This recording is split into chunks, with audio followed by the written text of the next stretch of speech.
Good, so we're recording. Welcome everyone. I'm Christine Malinson. I'm professor in the Language, Literacy, and Culture program. I'm affiliate professor in the Gender and Women's Studies program, and I'm director of the Center for Social Science Scholarship. And I am thrilled to be here today in the role of moderator. And thank you so much everyone for joining us for what is really promising to be an incredibly insightful and thought-provoking panel. So I want to go ahead and make sure we can go ahead and get started on time. So I'm going to go ahead and turn things over to our panelists to introduce themselves. And I thought just for expediency, maybe we can start with Noor, followed by Zareen, and then Anne will give us a brief overview of the situation. Sure. So I'm going to keep it really brief. I'm Professor Noor Zaidi. I'm an assistant professor in the history department.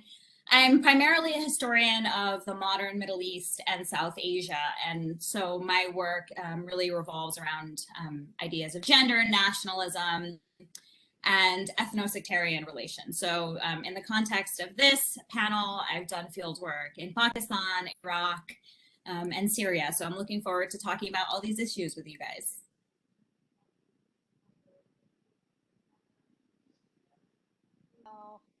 Should I start it? Okay.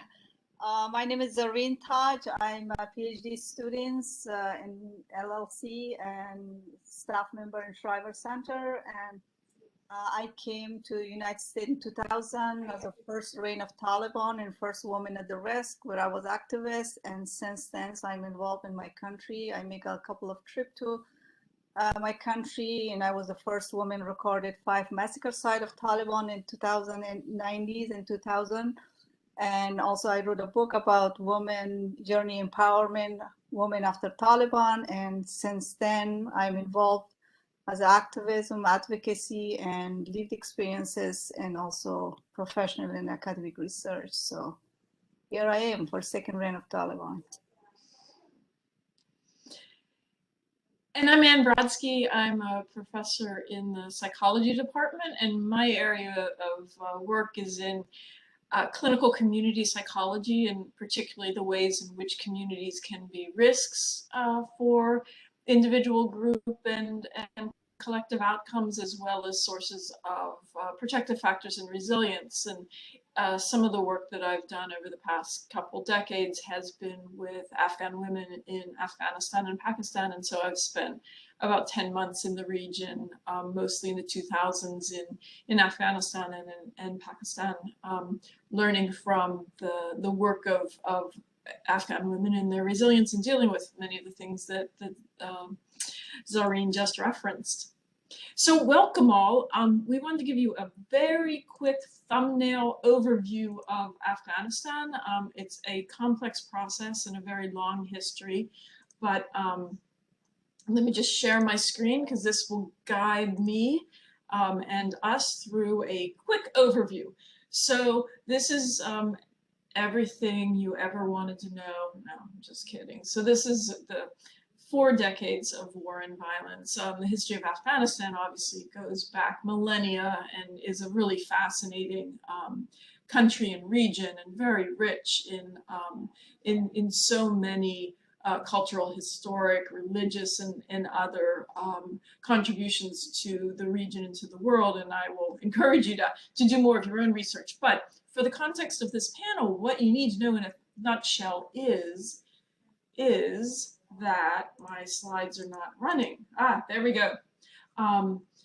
So we begin the sort of modern context of Afghanistan as it applies to what's going on currently in the Taliban with the Soviet invasion in 1979. Yes? We're not seeing slides, I'm sorry. You're not seeing slides. Well then, let me try this one more time.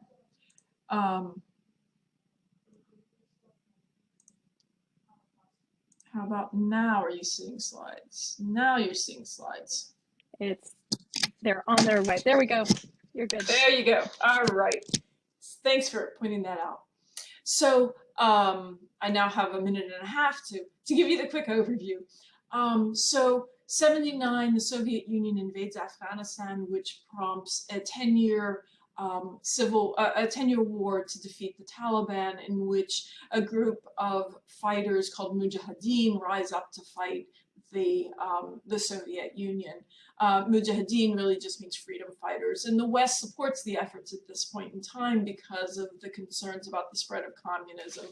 The Soviet Union withdraws in 1989, and there's an interim government that isn't very successful, and the Mujahideen splinter into what become known as jihadi factions, jihadi being a shortened term for Mujahideen. At this point, the West is no longer that interested and leaves this internal fighting, which goes on for from 92 to 96 with an incredible destruction of the country, of the morale of the people, safety, security, etc. And it's really the jihadi atrocities that lead to the ability of the Taliban to first take over in 1996. They came in promising peace and security, and it came with high costs in terms of women's rights and basic rights, but by that time the populace was quite tired by all of these years of war, worn down, etc. And so the Taliban were able to take control. The Taliban, however, brought their own form of atrocities, including removing girls and women from school and from work, requiring that they always be accompanied by a close male relative, beating men for not having the right length beard or for not wearing proper Islamic garb, just all sorts of both controlling elements as well as real violence and destruction of the infrastructure of Afghanistan and the lives of people. So in 2001, when the US was attacked by Al-Qaeda, you need to keep in mind that there were no Afghans involved in that act. However, Osama bin Laden was sheltering in Afghanistan, and so the US went after the Taliban in order to get to Osama bin Laden and Al-Qaeda. And so the US and coalition military invades Afghanistan in 2001 and brings about the defeat of the Taliban. And by defeat, it's really the defeat of the Taliban as the governing body of Afghanistan, and particularly of Kabul, but the Taliban never really went away. They became more background players. They continued to gain provinces and control of the country. So what follows then from 2001 until just recently in 2021, when the US and the coalition forces withdrew from Afghanistan, is ongoing military Taliban and insurgent violence. And so this fighting has continued. And so what we've seen over the past most recent 20 years is an incomplete, what had been promised as a liberation, incomplete rebuilding, incomplete building of civil democratic society. And so a lot of unrest and a lot of discomfort with the changes that were happening, the pace of them, a lot of divides between rural and urban concerns and desires for the future of the country. And so finally we have this withdrawal that just happened in October, with all of the press that we saw of all of the difficulties is posed for folks who have been working with Western allies against the Taliban. The Taliban has regained control of the country, really with minimal resistance since this withdrawal. And so that takes us to where we are right now. And I will stop sharing and bring us all back. Thank you so much. That was really helpful. So I want to just kick things off with our first question. What context often gets ignored in current and historic conversations about Afghanistan?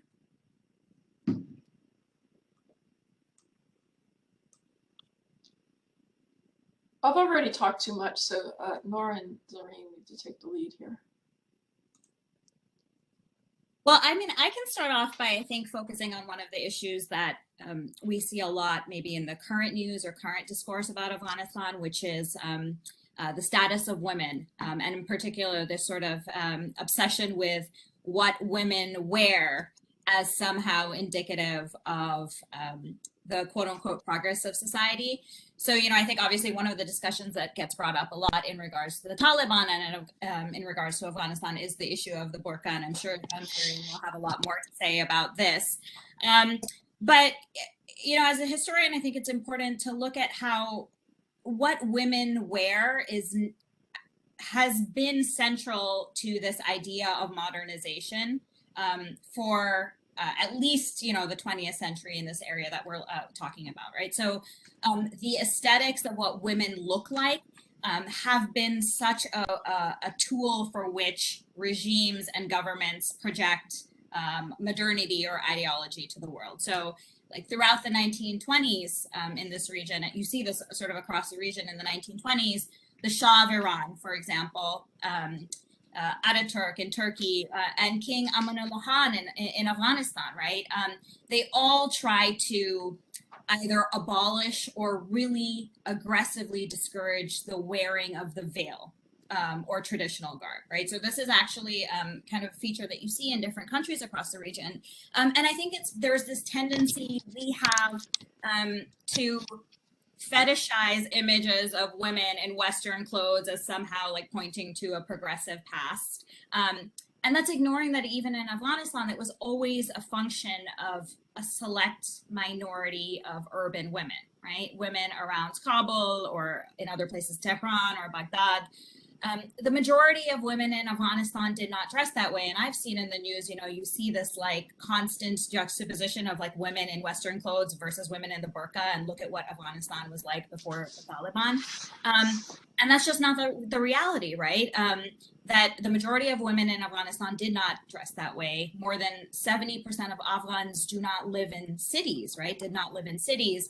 And so this idea that there's this desire to return to like a progressive past before the Islamists, before the Taliban, is kind of a misreading of that history, right, of Afghanistan, and understanding what the context was even before the Taliban. And Zareen, I'm sure you have a lot more to say about that. Thank you.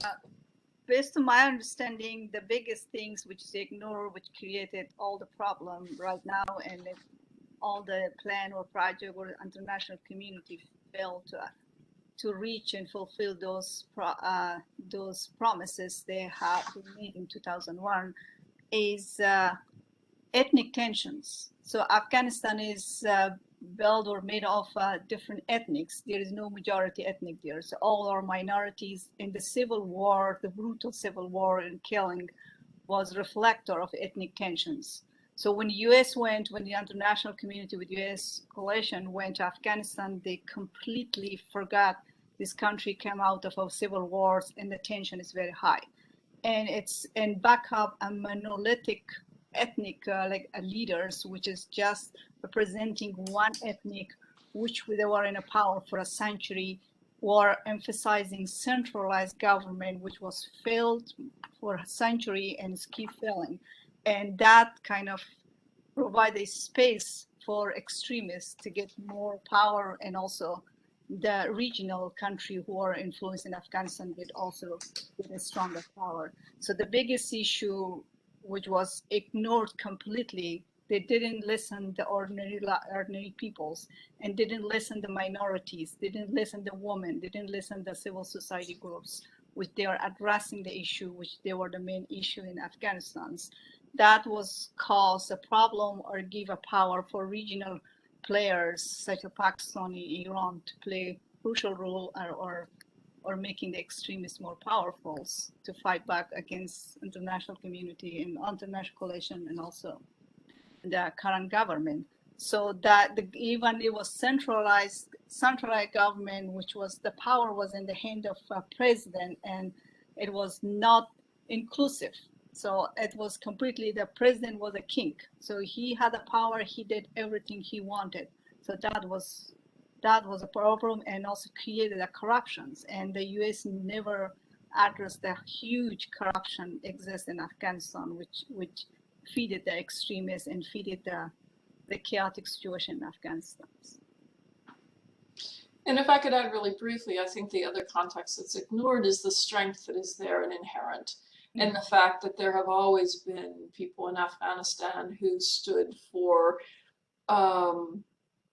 peace and security and human rights, and some of them wore burqa and some of them didn't. And this Western notion that we know best who should be in charge and who can keep the peace, and the idea that there is some central force, as Zareen said, rather than recognizing that it's a very diverse country and that there may be different community beliefs and needs. And one of the things that I learned in working with resilient Afghan women was about meeting people where they are and listening to what it is that our people care about and is needed, and that good government and good civic organizations do those sorts of things. And instead, the wish was to create a one-size-fits-all solution at the end of a gun. And if you look at the numbers, there was more money being spent monthly in Iraq in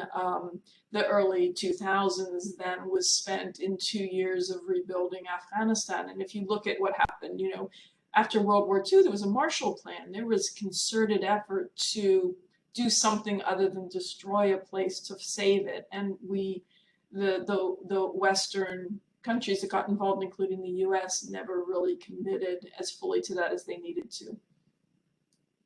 I just want to add on because Anne mentioned Iraq, and I will say that one of the things that was missed, obviously, by US policymakers was that they applied many of the lessons that they thought they learned from the counterinsurgency in Iraq to Afghanistan. But Iraq and Afghanistan are extremely different places, right? Different in their levels of education, and their levels of urbanization, and their ethnic breakup, in the actual access to infrastructure that people had.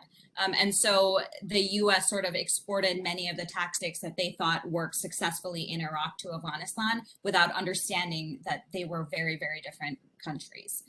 So in some ways, we actually have to see these wars as sort of like twin faces or concurrent events to really understand what went wrong in both places.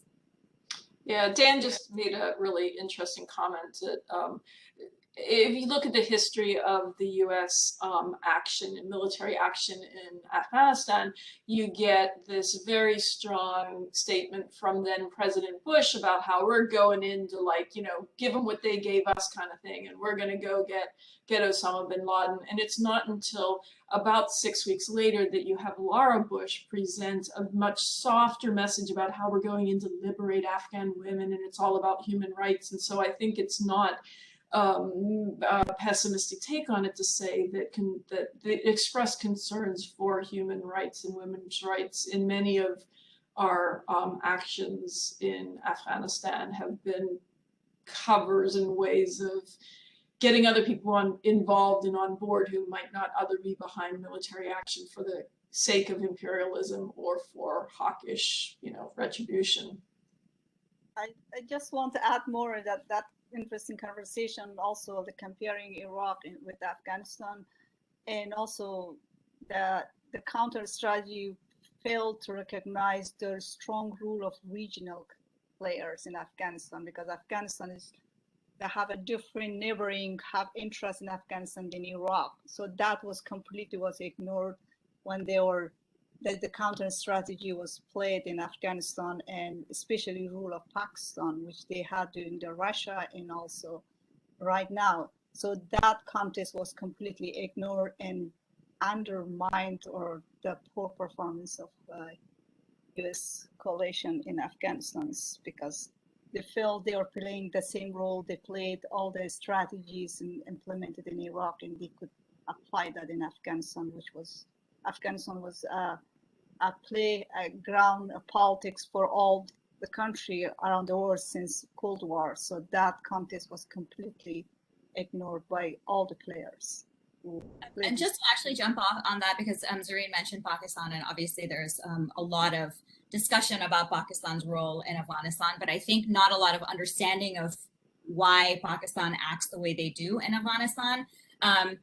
And you can't understand Pakistan's interest, involvement in Afghanistan without understanding that to them, Afghanistan is part of sort of regional South Asia, which means you can't understand what they do in Afghanistan without understanding Pakistan's relationship to India, and in particular, the issue of Kashmir, right? So cultivating what like Pakistan thought that cultivating an Islamic resistance in Afghanistan, it's always been crucial to what Pakistan sees as India's occupation of Jammu and Kashmir. So they use those Islamist parties, Islamic Mujahideen, as a tool concurrently both in Afghanistan and in India, in Jammu and Kashmir, right?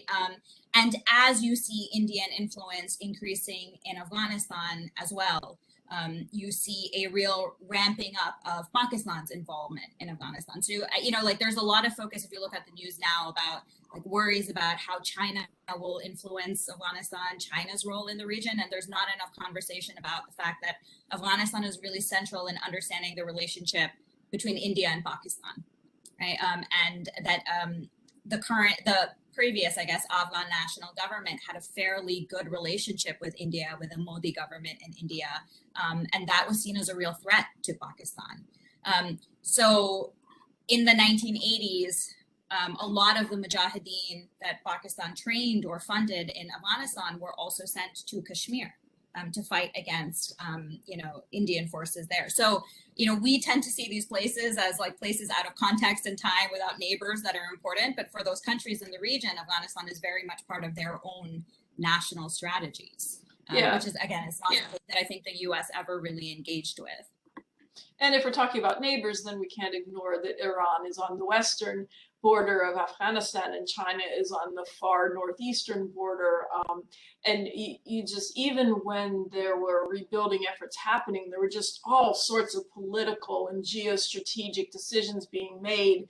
And you saw it play out in what aid groups got attacked at what time, and what aid groups were seen as being really good players and friends of Afghanistan versus malevolent actors who maybe were coming in preaching about human rights or rebuilding or whatever the popular ideology was, while really having imperialist intentions. And certainly Iran has concerns because it's a Sunni power in a Shia. I mean, Shia power in a Sunni region, and so it's really, we could go on forever with the context. It's really intense, and we don't see it in the U.S. because we're such a big island, and so it's hard for us to picture what it would be like if Pennsylvania had certain ideas about Maryland, and West Virginia had other, intrigues in play along with Delaware. We'd be in a very different situation. I will also say that going to war in Iraq and Afghanistan while having no attempt to have constructive dialogue with Iran, considering they're both neighbors, was a major policy flaw. And sort of the lack of any kind of constructive engagement with Iran on multiple issues across the region is just going to continue to exacerbate a lot of these issues.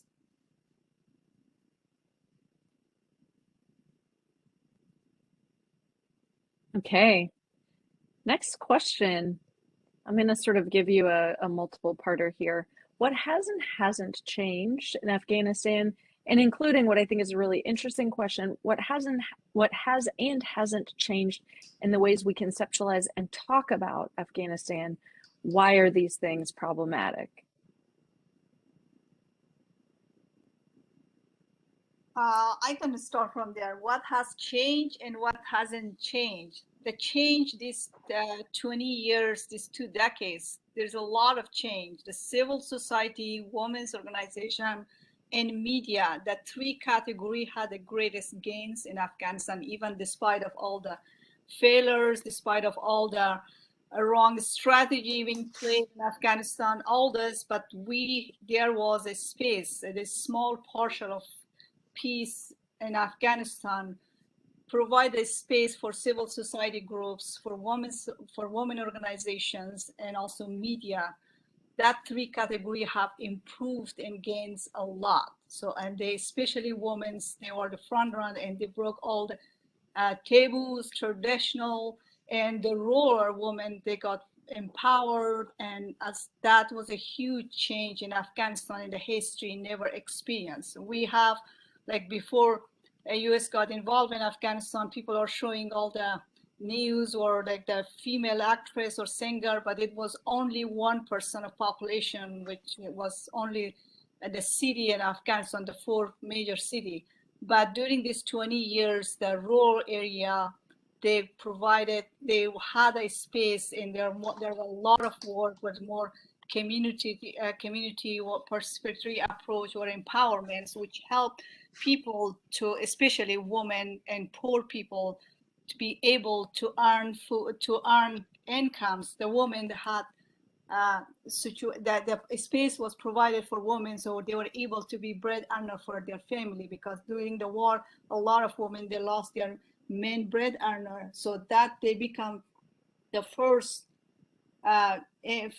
income earner for their families. So even in rural area, even they were uneducated, but they were able to have small businesses. They were able to do to have a shop, a simple thing which was not happened in the history of Afghanistan before, that kind of involvement of a woman in Afghanistan. What hasn't changed in Afghanistan, the mentality of Western world about Afghanistan. See Afghanistan as a victim, see women as a victim, see women as a general victim of gender issue or men's violence, and they need to be rescued. So misrepresentation of women is not changed. Like 20 years ago, we see all the burqa and all those National Geographic pictures of Sharbat Gul, and still that mentality exists. It's still they don't. That lady, the Sharbat Gul, only have one name. The one progress we can see, just see the face, the horror, nothing else. So that's not. It means the women have changed. They are not the women the Taliban found in during 90s. They are different. They are powerful.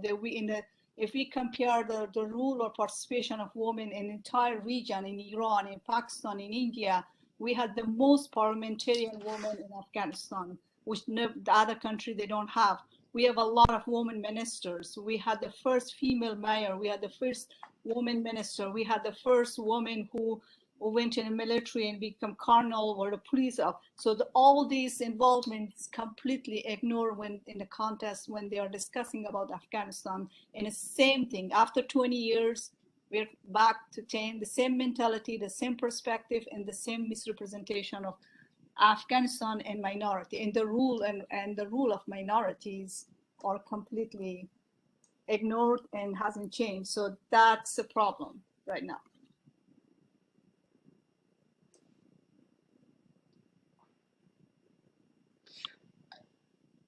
I was going to add to that, that I think the other things another thing that hasn't changed is sort of the sense of hope. And on the one hand, there was this move to more openness and more opportunity for women that brought enormous hope. And from a sort of community psych perspective, you can see it going one of two ways now that a lot of people talk about it being dashed again with the Taliban coming back into power. And so it could have a real deleterious effect on future change, because if you've tried recently and seen it all squashed, what does it take to then pick yourself up and do that again? On the other hand, the populace has experienced the hopes and seeing that change is possible.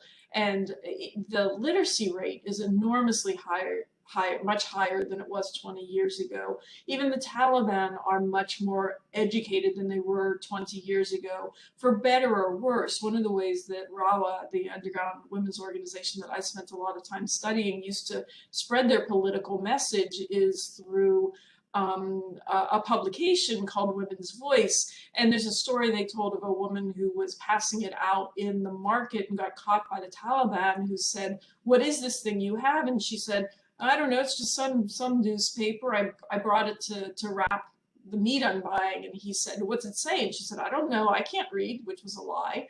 And he said, "Well, I don't know what it says," because he was illiterate. And he said, "But it doesn't look Islamic, so don't carry it again." And she got away with it. And the problem now is that there's some more knowledge and education among the Taliban, but on the other hand, there also are some who have moved in directions we'd want to be seeing them move from a human rights and women's rights perspective over the 20 years.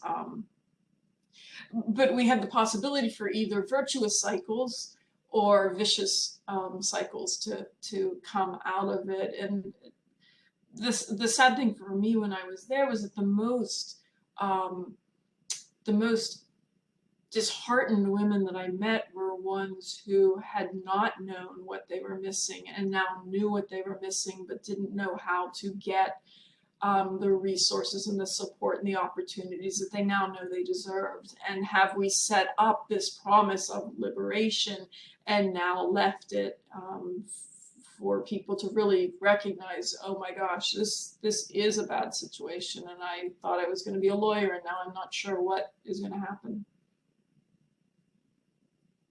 I just want to add in that, like the Dr. Brodsky, what you have said, and about lose of hopes. The thing is, like when I went to 2004 recording my documentary and 2011 writing a book, and 2004 was its time completely collapsed for the woman. There was no past, was so painful to remember. Future was unknown, and the present, they were just struggling for survival. So there was nothing so hard to think what we lost, except the family member lost during the war, but nothing else.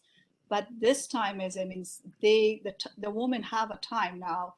They know about the past. They know what's the present bring for them, and they're all looking. This young generation, they born and raised, they are teenager in 20 years, and my generation who suffered, and now they're the front line. Or these women broke all the tradition and taboos. They are my generation. They grew up in the war and during Russia war and civil war, and now they work so hard to have a voice and to have a life for themselves and for others, for their community. They vanished for overnight. So they lost a hope. That's the biggest things. It shook my soul when I see the situation here. My activist friends are reporting. I mean, that's loss of hope, and also loss of, like, a lot of media, US media, talking about like how, as Dr. Zaidi said, like burqa, everything.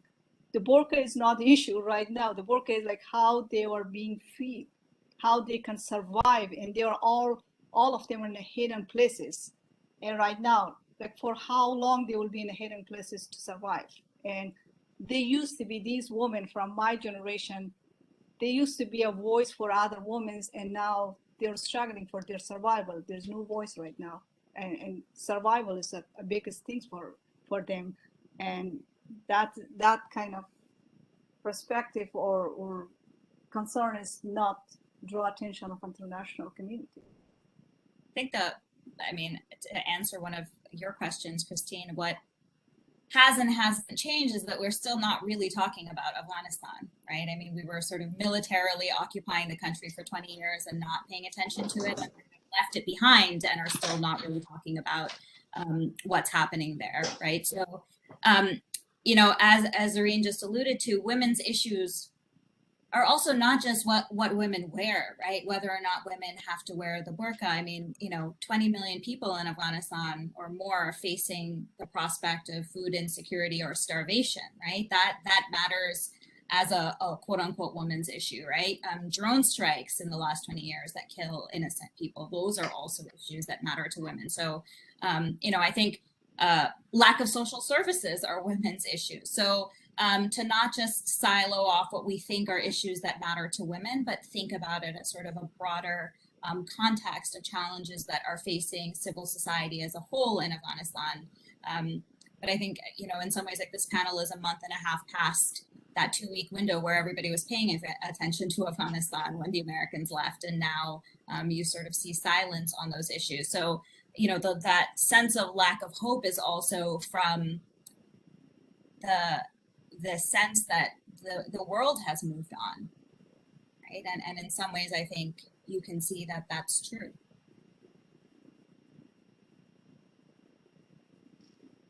You're kind of alluding to this, Noor. My next question is, what have we learned and what should we learn? So I don't know if you want to expound further in that direction that you were going, perhaps? I guess, well, I mean, I would hate the lesson of the war in Afghanistan to be what I often see in the news, which is that it was always going to be this way.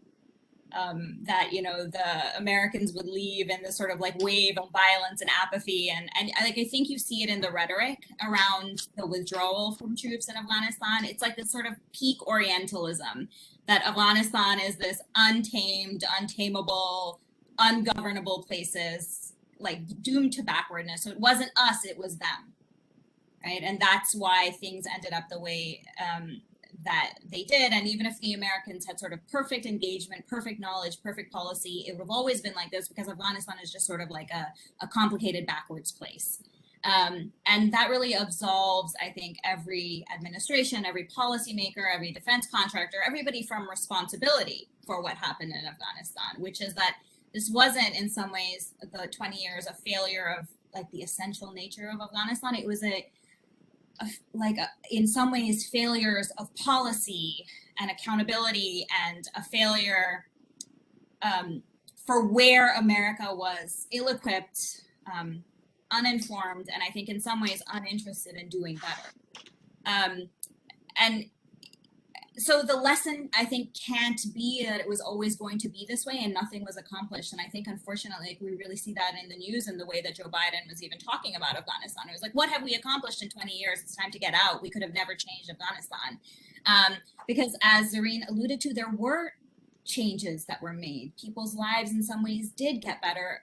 And it can be both true that we can remember these last, 2 decades as enabling some element of progress for women, in an independent media and enabling more freedoms, and yet still also be true that vast parts of the country experienced the United States occupation through a really, through like a prison of conflict and violence, right? Both of those things can be true. So I don't think that we should have just one takeaway. It can be true that there was both real good that was accomplished and irreparable harm from certain policies as well. And so I think the lessons that we have to take away from Afghanistan is how do we take the things that worked and continue to engage with the world in that way, right? How do we learn the lessons of progress that was made and attempt to rectify all the ways in which we did real violent harm in this country?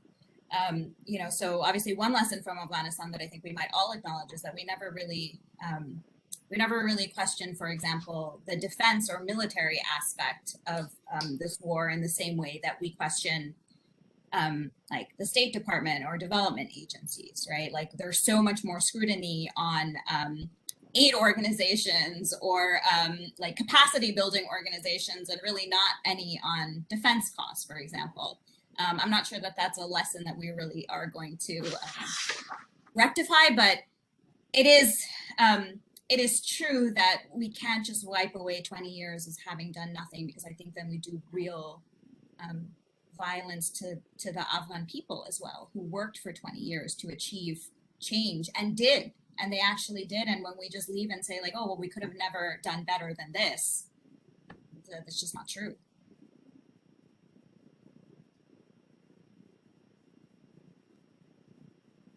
Well, the lesson I personally learned by my involvement in the situation is see the US has failed to implement all the mission they promised, or they went with the mission in Afghanistan to eliminate or tackle extremists from Afghanistan. And so the US military involvement, not tackling the ideology or mentality of extremists in Afghanistan, or taking or fighting against to eliminate the extremists from Afghanistan, that was completely the lesson we learned. It was failed. And the other we learned in US lost regional, local Afghanistan or international allies. 20 years of loss of life, 20 years of loss of so much money of taxpayer of US, and what we have right now, what Afghan has and what US have, and just lose of all those influence, lose of and making the place more a dangerous place in the earth. So that's the lesson we learn. And if the other lesson we should learn, the US needs to build a stronger regional or local or international coalitions to still remain as a key player on the grounds, and or just reassess the strategy they played these 20 years and what went wrong and what didn't work, and we can not stay or keep doing the same thing we did 20 years and still we're doing. That's why the evacuation policy right now, like 75,000 people are in the US right now and will be 100,000 people to come. And it's based on all the same mentality. And who are the most people who are in the risk right now are civil society groups, women organization, women, those they were in a leadership position, who are in the US right now, the ordinary people of Afghans or those people, they were not supposed to be in the high risk to be evacuated. So that's because of poor judgments or poor policy they have played throughout these 20 years. So that's when even the evacuation is playing in a wrong role, and it will create a big problem for Afghans and for US. I'd add to it that I think what we should have learned, or what we hopefully can, I don't know, can still learn, is what happens when you meddle without knowledge. We really didn't have the expertise. We didn't listen to people who really knew about Afghanistan. Like I used to have this experience all the time where I'd fly back and I'd be talking to military contractors, or I'd be talking to retired military or even aid workers, and they knew things I didn't know, but I knew things they didn't know. There were places they hadn't been. They'd been touring around in very controlled situations, or they hadn't ever left their base. They had never spent time with an Afghan family. They'd never had a meal with an Afghan family. I had spent all of my time with real people, and granted, it was a select group of real people, but nonetheless, even as outsiders, had we put our heads together, we would have been so much more informed. And then to actually bring in experts, the real experts, the people of Afghanistan, would have made an enormous difference. We poured money and we poured arms into the wrong people at the wrong time, in the wrong place, which led to failures. There's story after story of the ways that we made calculated and short-sighted decisions to arm the very people who the villagers were being extorted by and strong-armed by, because we made this calculation, well, at least they weren't Taliban. Well, it didn't matter at the end of the day what their ideology was. What mattered was their treatment of the people. And so in some ways, the Taliban were able to march right back in because they managed to look more preferable to the people who were collaborating with the US and with the other allies. I heard an Afghan journalist make some really interesting points that I think Zareen was alluding to too, about we totally underestimated the losses here for the miscalculations we made. I mean, think about the number of suicides we've experienced among Iraqi and Afghan soldiers who have come back or haven't made it back. Think about the impact of traumatic brain injury. Those are the ills that we've also created for ourselves, which have to be calculated into the immense losses of and for the people of Afghanistan, and for Afghanistan as a nation, and for the region. And so it sort of speaks to, like, what is the military's role in all of this, and is this really the way you go about creating change? And which is a big question. I'd also, I mean, obviously that goes without saying, but I'd also point out that if you put yourself in the shoes of even someone in Afghanistan who believed in the message that the US and the West were bringing, what would we feel like here if change came at the end of a foreign invasion? If Canada marched into the US tomorrow and said, hey, we're here to save you. We've brought you free universal health care and equity and living wage jobs, and we've got a solution for racial inequality, and just do it our way. Even those of us who, probably would buy into all of those values and want them to happen would feel pretty insulted that they were coming from, non-Americans, not to mention all of the people who would have a knee-jerk reaction to these foreigners coming in and telling us what to do.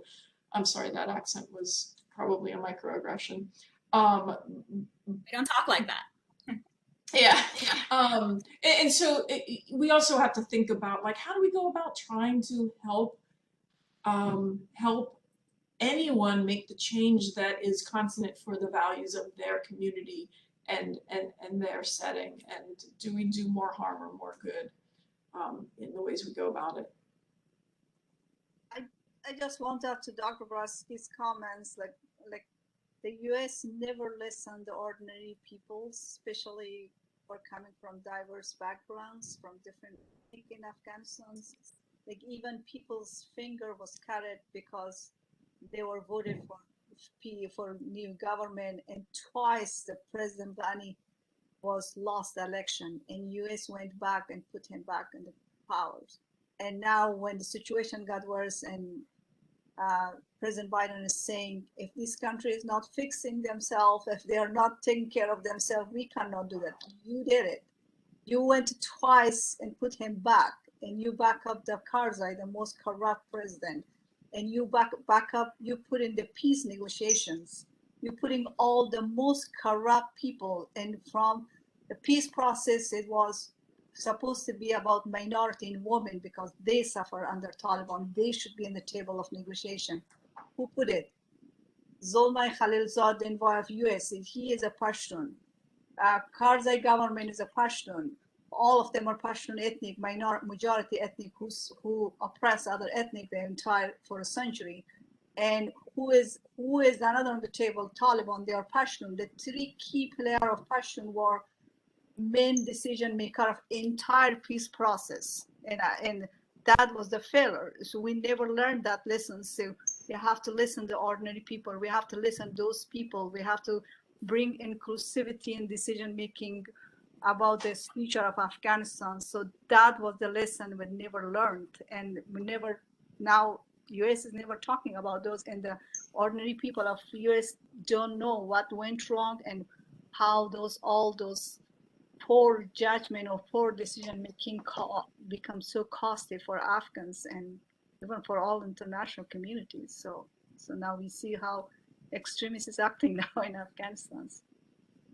I mean, I don't think we can also move on from the lessons that we learned in this war without talking about violence and the real effect, I guess what Anne was alluding to, of a military occupation and an invasion that does to a country. I mean, I had an intelligence official in Pakistan tell me that, like, the Americans behaved in Afghanistan like the cop shows that they see on TV, right? And how they like behaved and policed with local populations, and to never, I think, have a real reckoning with what the cost of so many civilian deaths did, right? Of drone campaigns and operations where Americans couldn't discern between, I guess, friend or foe. I just, to take a real accounting of the actual cost of this war on the people of Afghanistan. I'm not sure that that's really been done in any honest way. And you know, without doing that, I'm not sure how you take any lessons, if you're thinking about like lessons for America, right? That in some ways, that last act of the Afghanistan war was the US conducting a drone strike against an aid worker and telling us that it was an ISIS operative. And that sort of, I think, got swept under the rug. And, you know, I like, without an honest accounting of American military actions and training and lack of training, it seems impossible to have learned the full set of lessons that we need to from this. And the other aspect, you know, is that you need to, in some ways, like, start working before you need it, right? You can't learn everything about a country once you've already gotten there and invaded it, right? I mean, you can, right? You can get better. You can engage with society. You can, as Zareen said, listen to the people. But in some ways, you have to have, you have to build out agencies here and organizations here that actually have capacity, right, and capability and expertise. And then when you get there, listen to the people who do. You can't, without any sort of like real engagement and understanding of the region, can't expect to change the region. And that sort of goes without saying, but I think that one of the failures of both of these wars is that you know, that you have to do the work before you in some ways have a military invasion, which I think the US was not interested in doing the work before they decided to invade Iraq and Afghanistan. And then when they got there, were caught between the twin and often conflicting impulses of you are occupying a country militarily, but then also trying to build out the country and nation building. Those are two very different, often conflicting goals. You know, like to balance the need, not the need, but that balance the violence that is created versus like trying to build trust with people on the ground. It was a challenge to begin with, and I'm not sure that policymakers in this country ever truly invested in the latter part significantly.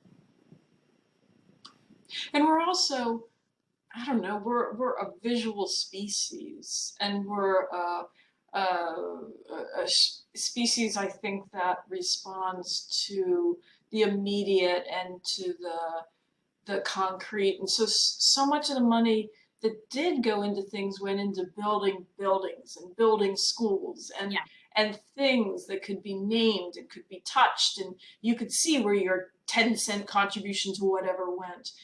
But what wasn't being funded was the programming that was going to happen in that space, and the ways that a community is able to take control of that space to create and build the next generation and all of the things that they need in the vision that they think best for their growth and development. And so a lot of stuff was just very surface changes, and oh look, we got rid of this bad guy. Well, who'd you put into control? Let's go on to the next village. Don't ask that question.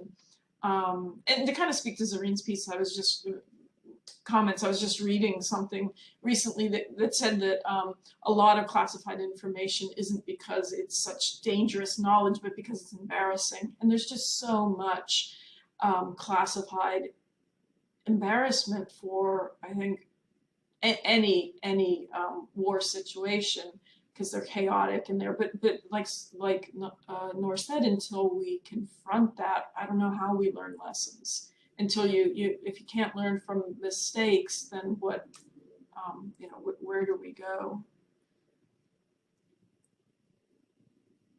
What the lesson, the last, I would like to say that if the US using more expert on the regions, that will bring a different information that will help to learn a better lesson. The mistake has happened. That's why, which is not happening right now. All those experts, they are writing and they're talking, but it's not getting attentions to include to assessments, what went wrong, what we can do, and what we can learn, and what we learn, and what we will learn. But if they are not including the expertise of experts from the regions. I'm sorry, I feel I need to clarify one thing. By using terms like, you know, embarrassment and mistakes, I in no way mean to be making light of the horrible losses to civilians that occurred in Afghanistan, and the atrocities that have occurred under, you know, US quote unquote watch. So I'm using kind of sanitized language, and but I don't want to be misconstrued. This is also, so I guess, a no-brainer for those of us here, but I mean, like, if we're going to talk about women's rights, we should probably stop or engage with those issues beyond Afghanistan, or acknowledge the places where we engage with them, where we back forces detrimental to that, right? I mean, this is like the underlying hypocrisy of our engagement on women's issues that, you know, I don't think I mean, if the United States is going to continue to support regimes like in Saudi Arabia or in Egypt, right, where there is sort of violent harm done to women and excused away, then it's really hard to make the case that you are an advocate for women's rights more generally, right? And then also I think we should acknowledge, and I don't actually ever hear this done enough, that, for example, in the war in Iraq, I mean, the war in Iraq did irreparable harm to women. I think that there's been a massive regression in terms of women's rights, women's access to healthcare. Iraq was one of the most educated countries in the Middle East before the United States invaded. You know, women's education, women's access to healthcare. I mean, everything has sort of regressed in after the U.S. Occupation, right? So I think we can see progress made in some places, and I think it's important not to negate the progress that was made in Afghanistan, because it makes people feel like, what was all the work for if we sit back and we say nothing was accomplished, and yet have to acknowledge all the places where we've fallen really dramatically short. And you know, are there ways to meaningfully engage in those places for the issues that we claim to care about? And we can certainly ask questions about what our expertise is, given our success record in women's equality and ethnic equality here in the U.S. as we go to export these values abroad. And also taking out women, like studying women or reaching women, is a very European way of reaching women, rescuing women, taking women out of context of history, not conceptualizing their situation. So those women are situated in those history, they are built. That's the lesson we learned. That was the issue. That's a problem.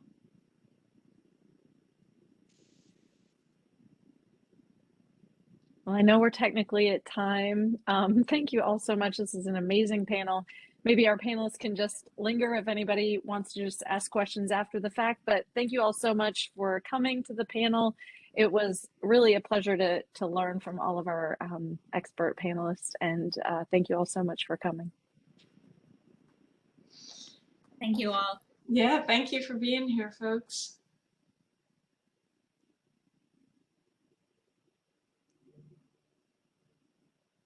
Thank you for guiding us, Christine.